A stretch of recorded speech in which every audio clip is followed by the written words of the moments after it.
Hello everyone. स्वागत है आपका एक नए वीडियो में। आज जो वीडियो है वो है मोस्ट एक्सपेक्टेड जीके का हमारा 5th वीडियो। ठीक है, ये बेस्ट क्वेश्चंस का कलेक्शंस होगा जो कि आपके ग्रुप डी, एएलपी और आपके एनटीपीसी या एनटीपीसी सीबीटी 2 के लिए काफ़ी हेल्पफुल रहेगा। ये एसएससी एग्जाम्स के लिए भी काफ़ी हेल्पफुल रहेगा क्योंकि ये वही क्वेश्चन है जो प्रीवियस ईयर पैटर्न पे आ चुके हैं, तो आपके लिए एक अच्छा रिवीजन का सोर्स हो जाएगा। ठीक है, तो चलिए शुरू करते हैं। आपको इसके अच्छे से नोट्स बनाने हैं और अच्छे से रिवीजन करना है। ठीक है, अभी तक इस सीरीज ये 5वीं वीडियो है। अगर आपका रिस्पॉन्स अच्छा रहेगा तो इसके और वीडियो आएंगे, वरना ये लास्ट वीडियो होगी। ठीक है, तो मेरी तरफ से लास्ट वीडियो है। अगर आपको और चाहिए हो वीडियो तो आप कमेंट करके नेक्स्ट वीडियो की डिमांड कर सकते हैं। चलिए शुरू करते हैं। पहला क्वेश्चन है, अकॉर्डिंग टू 2011 सेंसस, 2011 सेंसस के हिसाब से total percent of Muslim population in India. कहने का मतलब है 2011 की जनगणना के अनुसार भारत में मुसलमानों का प्रतिशत कितना था। ठीक है, तो सेंसस से हर बार क्वेश्चन आते हैं, तो जहां सेंसस से क्वेश्चन मिले उसको अच्छे से नोट कर लीजिएगा। एक कॉपी बनाइएगा जहां पे टॉपिक वाइज आप इसको लिख सकें और जहां न्यू क्वेश्चन दिखे उसको ऐड कर दें। ठीक है, तो 2011 सेंसस के हिसाब से मुस्लिमों की जो परसेंट पॉपुलेशन थी वो थी 14.2% पॉपुलेशन। ठीक है, 14.2% मुस्लिम्स की पॉपुलेशन थी। इसके अलावा पेपर में हिंदूज की पॉपुलेशन परसेंटेज पूछ सकते हैं। हिंदू कितने रहे, तो हिंदू 79.8% पॉपुलेशन रही।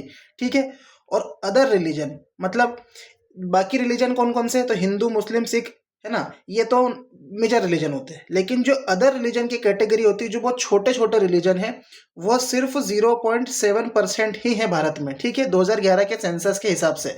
ठीक है, तो ये याद रखिएगा, अदर रिलीजन 0.7%, हिंदू 79.8% और मुस्लिम कितने हैं 14.2%। ठीक है, एक बात और याद रखिएगा, जो 2011 का सेंसस जो था, 2011 का सेंसस वो 21st सेंचुरी में, यानी 21वीं सेंचुरी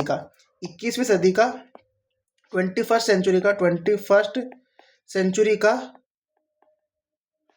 सेकेंड सेंसस है। ये 21वीं सदी का सेकेंड सेंसस है। तो 21वीं सदी का फर्स्ट सेंसस कौन सा था, तो 21वीं सदी का फर्स्ट सेंसस हमारा 2001 का सेंसस था। ठीक है, तो ये भी काफी इंपॉर्टेंट पॉइंट है, इसको याद रखिएगा। ठीक है, 21वीं सदी का सेकेंड सेंसस कौन सा है, 2011 का सेंसस, और 21वीं सदी का फर्स्ट सेंसस कौन सा था, 2001 का सेंसस। ठीक है, और हमारे इंडिया का सबसे फर्स्ट सेंसस ऑफ इंडिया, पहला भारत का प्रथम सेंसस जनगणना कब हुई थी, तो 1872 यानी 1872 में हुई थी। ठीक है, 1872 में, 1872। ठीक है, 1872 में, तो इसको भी ध्यान रखिएगा, काफी इंपॉर्टेंट सवाल है। ठीक है, चलिए अगले क्वेश्चन पे चलते हैं। अब इंपॉर्टेंट रिबेलियन, ठीक है, जो विद्रोह आते हैं, विद्रोह के हमेशा सवाल आते हैं। इस बार भी एनटीपीसी में काफी सवाल आए थे, तो ये मोस्ट इंपॉर्टेंट है, इसको आपको ध्यान रखना है। ठीक है, तो एक विद्रोह हुआ था जिसको चुआर रिबेलियन बोलते हैं। क्या बोलते हैं, चुआर रिबेलियन। ठीक है, चुआर रिबेलियन जो था वो क्यों हुआ था, as the culmination of economic grievances of ordinary peasants and hereditary worker. तो ये किस समय हुआ था, चुआर विद्रोह जो साधारण किसानों और वंशानुगत श्रमिक मतलब किसी के पिता अगर मजदूर थे तो उसका बेटा भी मजदूर रहेगा। तो ये वंशानुगत श्रमिक की आर्थिक शिकायतों को लेकर एक विद्रोह हुआ था जिसको चुआर विद्रोह कहा गया था। क्या कहा गया था, चुआर विद्रोह। ठीक है, तो कहने का मतलब है चुआर विद्रोह कब किया गया था। ठीक है, तो याद रखिएगा, इनके हमको ईयर याद रखने, टोटल ईयर याद रखने, अप्रोक्सीमेट याद रखने। ठीक है, तो अप्रोक्सीमेटली कब हुआ था, 1798 से 1799। ठीक है, चुआर विद्रोह 1798 से 1799 में हुआ था, और ये किसानों और वंशानुगत श्रमिकों का आंदोलन था। ठीक है, अब इसके अलावा हमको और कुछ इंपॉर्टेंट आंदोलन भी याद रखने। ठीक है, तो एक हुआ था संथाल आंदोलन, संथाल रिबेलियन। ठीक है, संथाल रिबेलियन ये 1855-56 में हुआ था। कब हुआ था, 1855-56 में। हमें इनके लीडर भी याद रखने। क्या याद रखने, लीडर। तो संथाल रिबेलियन का लीडर कौन था, सिद्धू और कान्हू, सिद्धू और कान्हू मुर्मू। तो याद रखिएगा, 1855-56 में हुआ था संथाल रिबेलियन। इसके लीडर कौन थे, सिद्धू और कान्हू मुर्मू। ठीक है, अगला जो रिबेलियन हुआ था, यह विद्रोह हुआ था, यह कोल रिबेलियन हुआ था। कोल रिबेलियन ये 1831-32 में हुआ था। कब हुआ था, 1831-32 में। इसका लीडर कौन था, इसके लीडर का नाम था बुद्धू भगत, बुद्धू भगत। ठीक है, तो ये काफ़ी इंपॉर्टेंट आंदोलन है, इनको आप कॉपी में नोट कर लीजिएगा, ठीक है। एक सेपरेट पेज बनाइएगा जिसपे आप इंपॉर्टेंट रिबेलियंस को नोट कर सके, ठीक है। अगला क्वेश्चन, अब हमारे पॉलिटिक्स में जो फंडामेंटल राइट्स होते हैं, हमारे मौलिक अधिकार होते हैं, उससे भी कई बार काफ़ी सवाल आते हैं। तो एक सवाल उससे भी जोड़ा गया है, क्या है, विच of the following is a fundamental right derived from president of supreme court. कहने का मतलब जब हमारा संविधान लिखा गया था तो हमने फंडामेंटल राइट जो थे, मौलिक अधिकार, आर्टिकल 12 से 35, याद रखिएगा, आर्टिकल 12 से 35 में हमने क्या रखे थे, फंडामेंटल राइट रखे थे। क्या रखे थे, फंडामेंटल राइट यानी मौलिक अधिकार, ठीक है।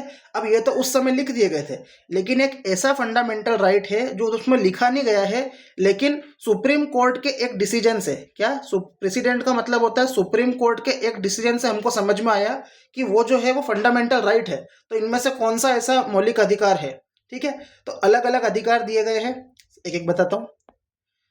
राइट अगेंस्ट एक्सप्लॉयटेशन यानी शोषण के विरुद्ध अधिकार, cultural and education rights of minority यानी अल्पसंख्यक और के सांस्कृतिक और शैक्षणिक अधिकार, right to freedom of religion and conscience यानी धार्मिक और अंतःकरण की स्वतंत्रता का अधिकार, और राइट टू प्राइवेसी यानी निजता का अधिकार, ठीक है। तो ये जितने भी अधिकार दे रखे हैं, ये वाला और ये वाला, ठीक है, इनके आपको आर्टिकल याद रखने हैं, ठीक है। ये होमवर्क है आपके लिए, इनके आर्टिकल आपको लिखने हैं, याद रखने, होमवर्क है, ठीक है। अभी हमको पूछा गया है कि इनमें से कौन सा अधिकार है, मौलिक अधिकार है, जो सुप्रीम कोर्ट के एक फैसले के द्वारा हमको पता चला है, ठीक है। तो ये है निजता का अधिकार। कौन सा, राइट टू प्राइवेसी यानी निजता का अधिकार, ठीक है, निजता का अधिकार। अब ये निजता का अधिकार किस आर्टिकल के अंदर है, तो यह है आर्टिकल अनुच्छेद 21। ये किसके अंदर है, आर्टिकल 21 के अंदर है, ठीक है। तो निजता का अधिकार को क्या बोला गया है, तो आर्टिकल 21 के अंतर्गत आता है ये, ठीक है। और ये सुप्रीम कोर्ट के एक फैसले से हमको पता चला है, ठीक है। अगला, अब फसल से रिलेटेड हमेशा एक क्वेश्चन तो आपको देखने को मिलेगा ही मिलेगा, ठीक है। एक होमवर्क आपके लिए ये है, होमवर्क आपके लिए ये है कि 3 प्रकार की फसल होती है, या 4 प्रकार की फसल मान सकते हैं, ठीक है ना। तो वो एक होती है खरीफ, एक होती है रबी, एक होती है जैद, ठीक है। तो ये किस मंथ में उगाई जाती है, ठीक है, और कौन कौन से फसल है, इसके एग्जाम्पल ये पेपर में हमेशा पूछे जाते हैं, तो आपको ध्यान रखना है, ये होमवर्क है, ठीक है, ये होमवर्क है, इसको कॉपी में नोट करना, इसका क्वेश्चन एक आएगा। चलो अगला क्वेश्चन इससे जुड़ा हुआ ये है, ये क्वेश्चन आया एनडीए के पेपर में, ये एनडीए के पेपर में आया, ठीक है।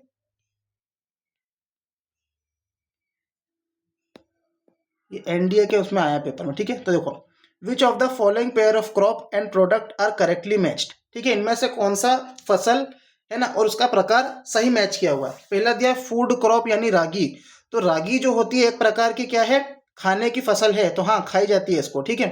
अगला कैश क्रॉप, कैश क्रॉप का मतलब क्या होता है, ऐसी फसलें जिसका हम लेन देन करते हैं, जिससे हम व्यापार करते हैं, व्यापार करने वाली फसल को कैश क्रॉप कहा जाता है। तो जूट एक प्रकार की कैश क्रॉप होती है, तो हाँ ये भी सही है, दूसरा भी सही है। तीसरा प्लांटेशन क्रॉप का मतलब बागान बनाए जाते हैं, बागान का मतलब आपने चाय के बागान देखे होंगे, कॉफी के बागान देखे होंगे, अलग अलग बनाए जाते हैं जहाँ पे सिर्फ वही फसल उगाई जाती है। तो कोकोनट एक प्रकार का प्लांटेशन क्रॉप है, तो हाँ कोकोनट एक प्रकार की बागान फसल है। तो इसमें से सही कौन से हैं, तो 1 2 3 तीनों सही है, ठीक है, 1 2 और 3 तीनों सही है, ठीक है। हमको इनके एग्जाम्पल जरूर याद रखने। फूड क्रॉप यानी जो खाए जाते हैं, तो वो क्या होते हैं, व्हीट और राइस यानी गेहूं और चावल, ठीक है। अगला कैश क्रॉप का मतलब क्या होता है, जिससे हम व्यापार करते हैं, व्यापार का मतलब कमर्शियल, नगदी या ना वाणिज्यिक। तो जो हम कॉटन उगाते हैं, है ना, कपास, जूट, गन्ना, टबैको यानी तंबाकू, ये किस प्रकार के क्रॉप है, कैश क्रॉप यानी वाणिज्यिक फसलें हैं, ठीक है।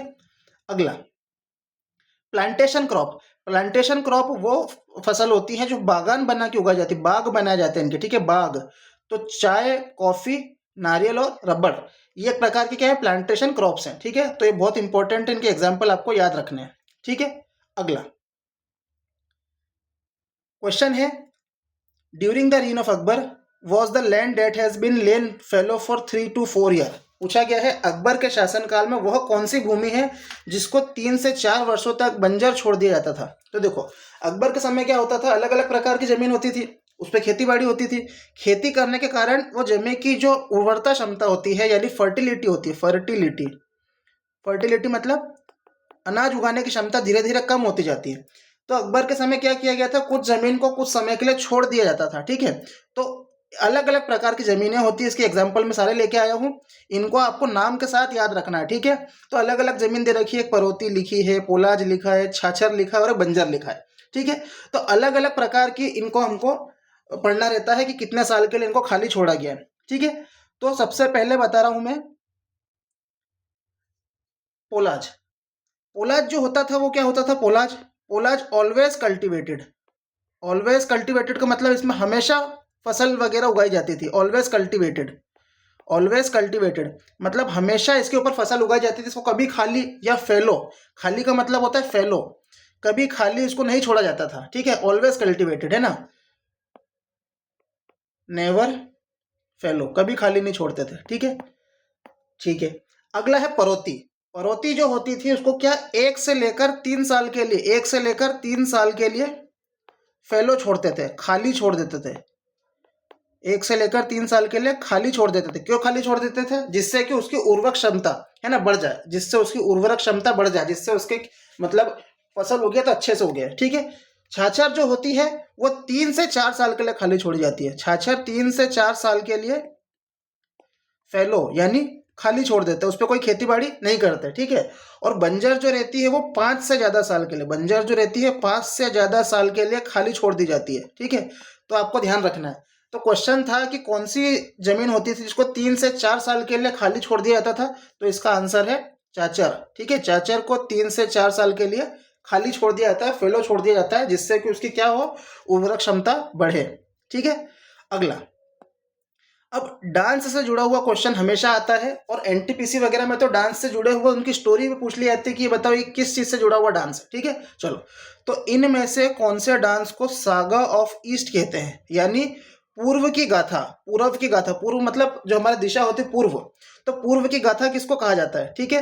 तो हमारे ऑप्शन है कथक, कथकली, मोहिनीअट्टम और कुचिपुड़ी, ठीक है। तो इसका आंसर है हमारा कथकली, का आंसर है हमारा कथकली, ठीक है। कथकली को हम सागा ऑफ ईस्ट कहते हैं, क्या कहते हैं, कथकली को हम सागा ऑफ ईस्ट कहते हैं, यानी पूर्व की गाथा। इसके अलावा हमसे इनके राज्य पूछे जाते हैं, तो देखो कथक जो है वो यूपी में किया जाता है, कथक कहाँ पे किया जाता है, यूपी में किया जाता है, ठीक है। कथकली जो है हमारा केरल में किया जाता है, कथकली कहाँ पे किया जाता है, केरल में किया जाता है। और कथकली का मतलब क्या होता है, इसका मीनिंग पूछता है पेपर में, स्टोरी प्ले, यानी कथा कहना, कथा कहना, ये पेपर में पूछा जाता है कि कथकली का मतलब क्या होता है। तो पहली बात तो कथकली केरला का एक नृत्य है, इसका मतलब क्या होता है, स्टोरी प्ले यानी स्टोरी कहना या कथा कहना, ठीक है। तो ध्यान रखिएगा, बहुत इंपॉर्टेंट है। अगला, मोहिनी अट्टम भी कहाँ का है, तो ये भी केरला का है। मोहिनी अट्टम डांस कहाँ का, केरला का है। इसको मोहिनी का नृत्य बोलते हैं, मोहिनी नृत्य या मोहिनी डांस भी बोलते हैं, ठीक है। मोहिनी नृत्य या मोहिनी डांस भी कहते हैं, ठीक है। कुचिपुड़ी जो है ये आंध्र प्रदेश, कुचिपुड़ी जो है वो आंध्र प्रदेश और तेलंगाना में किया जाने वाला नृत्य है। कुचिपुड़ी आंध्र प्रदेश और तेलंगाना में किया जाने वाला नृत्य है, ठीक है। तो इसको ध्यान रखिएगा, काफी इंपॉर्टेंट है। चलिए, अब एक क्वेश्चन जो हमेशा हर एग्जाम में आता है वो है फेमस आर्ट वर्क। हर राज्य के अलग अलग आर्ट वर्क होते हैं, आपने अलग अलग कपड़े देखे होंगे, अलग अलग प्रकार के आर्ट्स देखे होंगे, ठीक है। तो इनको हमको ध्यान रखना है, ये बहुत इंपॉर्टेंट टॉपिक है। चलिए, सबसे पहला आर्ट वर्क जो है वो है कलमकारी। सबसे पहला आर्ट वर्क जो है वो है कलमकारी। कलमकारी जो है कहाँ पे किया जाता है, आंध्र प्रदेश में किया जाता है, कलमकारी आंध्र प्रदेश में किया जाता है। अगला, मधुबनी, ये एक प्रकार की पेंटिंग है, ये कहाँ पे की जाती है, मिथिला नाम का क्षेत्र बिहार में, मिथिला नाम का क्षेत्र बिहार में। अगला, जो बांधनी की साड़ी देखी होगी अपने, बांधनी टेक्सटाइल, बांधनी के जो कपड़े होते हैं ये कहाँ के, गुजरात के, ठीक है। अगला, गोंड नाम की एक, गोंड नाम की क्या होती है, ट्राइब होती है, गोंड नाम की एक जनजाति होती है। गोंड क्या है, एक ट्राइब है, गोंड एक क्या है, ट्राइब है या एक जनजाति है, जन जाती है। गोंड नाम की क्या है, ट्राइब या जनजाति, ये कहाँ पे मिलती है, तो ये मध्य प्रदेश और छत्तीसगढ़ में मिलती है, ठीक है। तो जनजाति भी पूछी जाती है। तो गोंड पेंटिंग कहाँ की है, एमपी और छत्तीसगढ़ की, ठीक है। अगला, वर्ली पेंटिंग, ये क्वेश्चन कम से कम 8 से 10 बार आ चुका है पेपर में, अभी कम से कम 3 से 4 सालों के अंदर, ठीक है। तो वर्ली पेंटिंग कहाँ की है, महाराष्ट्र की है, ठीक है, ध्यान रखिएगा। अगला, पट्टचित्र, ये भी आपको 7 से 8 बार पेपर में देखने को मिल जाएगा, ठीक है। तो पट्टचित्र आर्ट कहाँ का है, उड़ीसा का है, ठीक है। अगला, फुलकारी एम्ब्रॉयडरी, ये भी कई बार आया, मोस्ट इंपॉर्टेंट है। फुलकारी जो एम्ब्रॉयडरी होती है पंजाब में की जाती है, फुलकारी कढ़ाई, ठीक है। अगला, मैंने 2 पेंटिंग और एम्ब्रॉयडरी का नाम लिख रखे, एक तो है फाड़ पेंटिंग और एक है चिकनकारी। तो आपको इनके राज्य बताने हैं, ये होमवर्क है, ठीक है। ये भी कम से कम 7 से 8 बार पेपर में आए हैं, तो काफ़ी इंपॉर्टेंट है, आपको इसको होमवर्क के रूप में करना है, ठीक है। अब एक इम्पॉर्टेंट टॉपिक जो है ये ज्योग्राफी का इम्पॉर्टेंट टॉपिक है, ये एनटीपीसी के CBT 2, ठीक है, और SSC एग्जाम में काफ़ी इंपॉर्टेंट है, तो इनको देखना ज़रूरी है, ठीक है।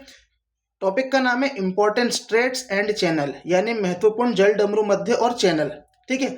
जल डमरू मध्य और स्ट्रेट्स क्या होते हैं? तो मान लो कोई दो ज़मीन है, इसके बीच में से पानी की जो एक धारा निकलती है, ठीक है, तो जो जगह होती है उसको क्या कहते हैं? जल डमरू मध्य कहते हैं, ठीक है, या चैनल भी कहते हैं इनको, ठीक है। तो अलग अलग चैनल हमको सिर्फ भारत वाले पढ़ने हैं अभी, ठीक है। तो मैंने एक मैप लेके आया हूँ, ठीक है। सबसे पहला जल डमरू मध्य जो है वो है पाल्क स्ट्रेट। कौन है? पाल्क स्ट्रेट, इसको हिंदी में जल डमरू मध्य भी बोल सकते हैं इसको, ठीक है। तो पाल्क स्ट्रेट में हमको क्या याद रखना है? तो पहली बात हमको ये याद रखना है, एक तो ये गल्फ ऑफ मन्नार, यानी मन्नार की खाड़ी, और पाल्क बे, यानी पाल्क की खाड़ी को सेपरेट करती है, इनको अलग अलग करती है, ठीक है। पहली बात तो ये याद रखनी है। दूसरा, यह किन 2 देश को अलग कर रही है? तो यह एक तो इंडिया और श्रीलंका को अलग करती है। कौन? तो याद रखना, पाल्क स्ट्रेट, पाल्क जल डमरू मध्य। और किस पानी की बॉडी को अलग करती है? तो मन्नार की खाड़ी और हमारा पाल्क बे, यानी पाल्क की खाड़ी, ठीक है, ध्यान रखिएगा इसको। अगला, अब जो कुछ इंपॉर्टेंट चैनल होते हैं वो है हमारे यहाँ के 8 degree channel, 9 degree channel, 10 degree channel, ठीक है। तो इसको ध्यान रखना, काफ़ी ज़्यादा इंपॉर्टेंट है ये, ठीक है। तो भारत के पश्चिम में लक्षद्वीप आइलैंड है। कौन है? लक्षद्वीप। क्या है? लक्षद्वीप आइलैंड है, ठीक है। अब आइलैंड क्या होता है? समुद्र के अंदर मौजूद छोटे छोटे जो द्वीप होते हैं उनको आइलैंड कहा जाता है, ठीक है। तो हमारे भारत के पश्चिम में क्या है? लक्षद्वीप है, ठीक है। अब लक्षद्वीप के अंदर क्या होता है? जो हमारा लक्षद्वीप का मेन आइलैंड है, उसको मिनिकॉय आइलैंड्स है। मिनिकॉय भी एक प्रकार का आइलैंड है। उससे अलग करने वाला जल डमरू मध्य कौन सा है? तो उसको अलग करने वाला जल डमरू मध्य है 9 डिग्री चैनल। वो पेपर में पूछेगा 9 डिग्री चैनल किसको ज्वाइन करता है? तो अपने को कहना है 9 डिग्री चैनल जो है लक्षद्वीप को मिनिकॉय से अलग करता है, ठीक है। अगला जो होता है वो है हमारा 8 डिग्री चैनल। क्या है हमारा? 8 डिग्री चैनल। 8 डिग्री चैनल जो है वो किसको अलग करता है? तो देखो, 8 डिग्री चैनल जो है वो मिनिकॉय द्वीप को मालदीव नाम के देश से अलग करता है, ठीक है। मालदीव नाम का एक देश है, उससे कौन अलग करता है? 8 डिग्री चैनल, ठीक है।